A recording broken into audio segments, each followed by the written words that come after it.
How do you see the timeline for consultation and planning for the best use of this area? Why don't we start at this end and try and keep it brief? Thank you, Mel.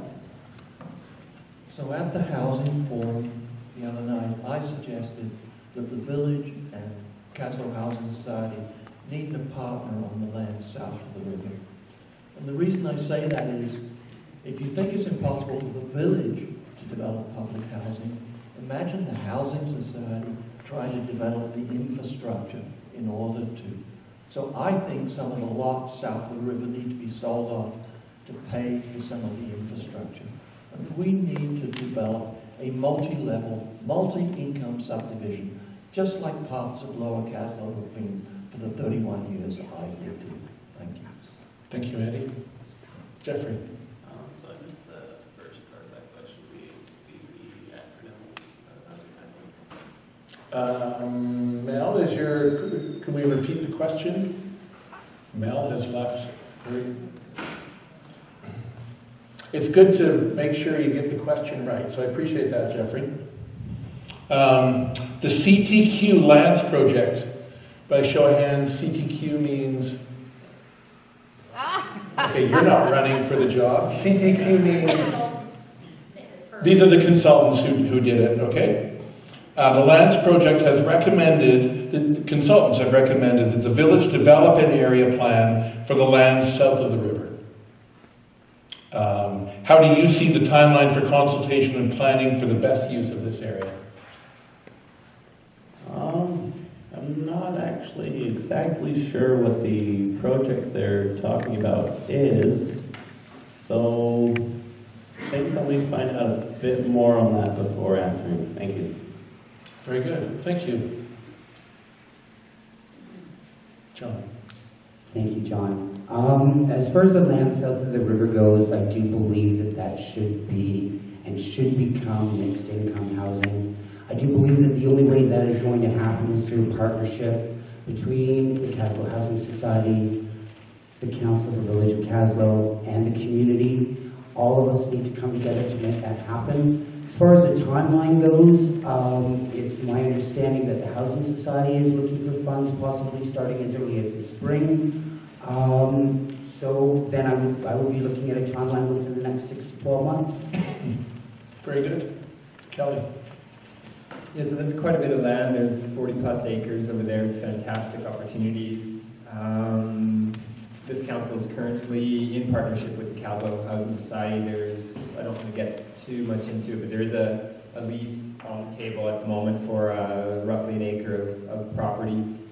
What I believe the process is the official community plan. That's our OCP. This is public land. It's your land. We need as much public consultation and input as possible to see what we are doing with that property.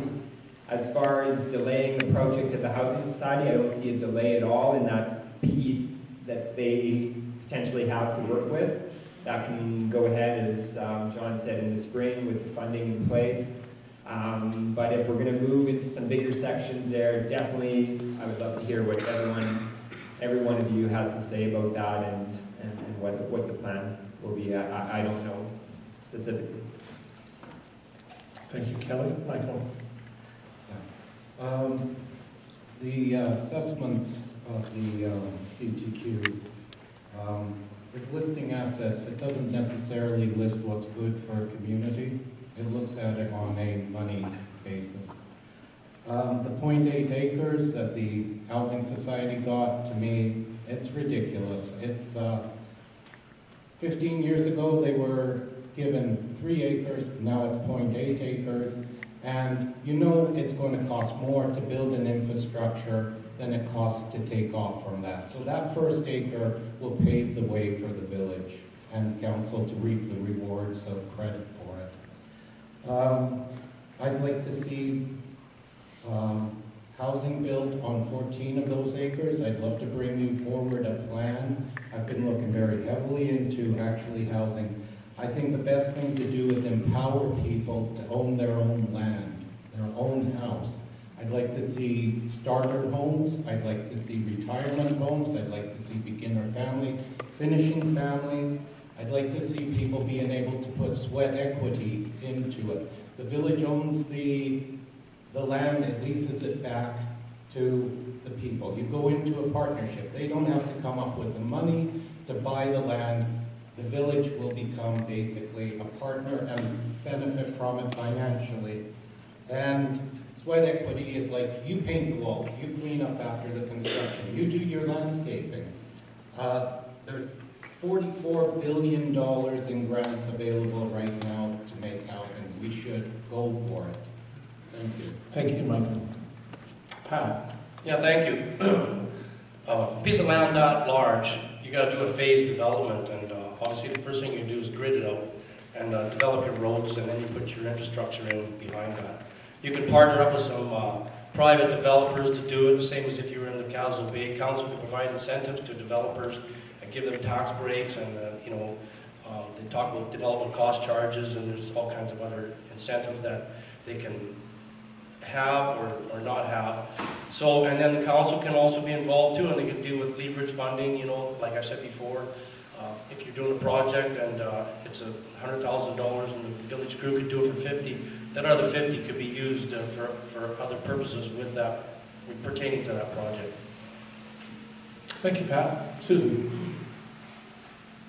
So I think we could, within a year, have a plan that would involve intensive public consultation, because it isn't council's land, it is the village's land, and you were all part of the village. The Housing Society could continue their work towards planning housing units on the 0.8 of an acre, and the community could decide that that's what they want to be done with the rest of that 3-acre parcel, is provided for affordable housing or market housing, whatever they choose. But it should be a public process, and I see no reason we couldn't get that undertaken within a year. It just needs the will, and it needs the partnership between us and the Housing Society and you as the taxpayer. Henry? This report just barely came out, so this is something for the next council. However, we cannot just throw it on the market. We have to decide on infrastructure for down the road, for down the line. What to keep for roads, sewer, lift stations and stuff like that. It is a long time planning. However, the housing has been given or promised this piece, and they haven't started the piece yet. That's been about a month ago. It is not just resurfacing that particular, the property that they talking about, the whole 3 acres, is 2 levels. They got 1 level on the bottom, and it's only them on the bottom there. So it's not that we're gonna all benefit from, because there's some private property there, and if they ever come on board, they'll have to share some of the cost. I don't know there's a name for that, for the development of the road. So, and we're going to work with them. There's no doubt about it. So that's my take. Thanks, Henry. Rob?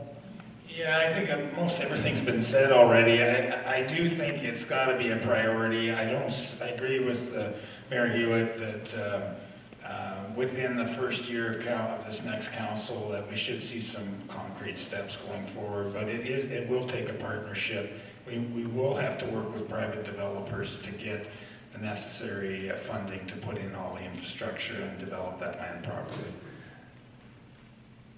Molly? Ditto. Points for brevity. We're about halfway through. How are people feeling? The structure, the process? Body language, people leaving, big hug, okay. Who's undecided? Who doesn't know who they're voting for? Because I think you should step up and ask a question. What's going to make your mind up? Please. My name is Don Page. I'm a Kaslo resident for 40 years. I've heard conflicting numbers as to the buy-in costs for the sewer expansion. Can I please have some clarification from anybody on the stage, please? Could you narrow the question when you say the buy-in cost per household or per $1,000? Per household. Per household, thank you. We'll start with Andy, and then we'll take hands from there. We don't have to go across the table on this one. When I started out, there were no numbers. The Phase 3 report had no clear numbers. So I sat down with Dave Russell and we worked out some numbers, and they're on the table over there. The hookup fee is $7,600 with 3 phases to it a hookup fee for the council, your clean-up fee for your septic system, and hook up from your house to the line. And then the fee for usage is $740 a year. And my point of view is we should have had a discussion about the liquid waste management plan, as Fred Benham laid out in 2016. We should then have paid off the debt on the first one, and then decided to get a grant. We've done it in the wrong order, and the community has been left out of the discussion, and there are a lot of angry people in this community on that issue. Thank you, Andy. Who wants to speak next to the very narrow question that Don Page raised? Thank you, Pat. Yeah, you're asking about the cost. I think some of the numbers are highly speculative, and I think council has discretion. They can, they can make the cost higher or lower if they choose. But because I think some of the numbers are highly speculative, I think the numbers could be looked at again. And once again, I would stand to benefit. I got real estate within that area, and if the sewer goes in, my real estate goes up, and if it doesn't go in, the rent doesn't go up.